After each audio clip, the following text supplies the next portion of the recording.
ദേ വന്നു സ്നേഹക്കൂട്. ദീപക് ദാസ് ചന്ദ്ര, 25 വയസ്സ്, ബംഗ്ലാദേശിലെ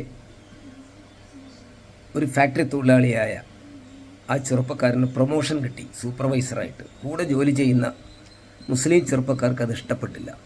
അയാളെ ഒഴിവാക്കാൻ, ഇല്ലാതാക്കാൻ വളരെ നീചമായൊരു മാർഗം അവർ സ്വീകരിച്ചു. പ്രവാചകൻ മുഹമ്മദിനെ നിന്ദിച്ചു ദീപക് ദാസ് ചന്ദ്ര എന്ന് പറഞ്ഞുകൊണ്ട് അവരൊരു പ്രചരണം അഴിച്ചുവിട്ടു. ഭ്രാന്തെടുത്ത ഇസ്ലാമിക തീവ്രവാദികൾ, കൊടുംഭീകരന്മാർ ആ ഫാക്ടറി വളയുകയും ദീപക് ദാസ് ചന്ദ്രയെ വിട്ടുകിട്ടണമെന്ന് ആവശ്യപ്പെടുകയും ചെയ്തു. ഫാക്ടറി അധികൃതർ നിർദാക്ഷിണ്യം ആ ചെറുപ്പക്കാരനെ അവർക്ക് വിട്ടുകൊടുത്തു.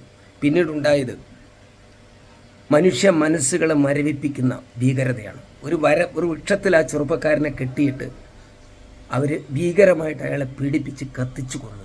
പ്രിയപ്പെട്ടവരെ, മതം ഭീകരതയാണ്, മതവർഗീയത കൊടുംഭീകരതയാണ്. അതിൽ നിന്ന് വിട്ടു നിൽക്കുക. പുതിയ തലമുറയെങ്കിലും മനുഷ്യത്വം പഠിപ്പിക്കുക.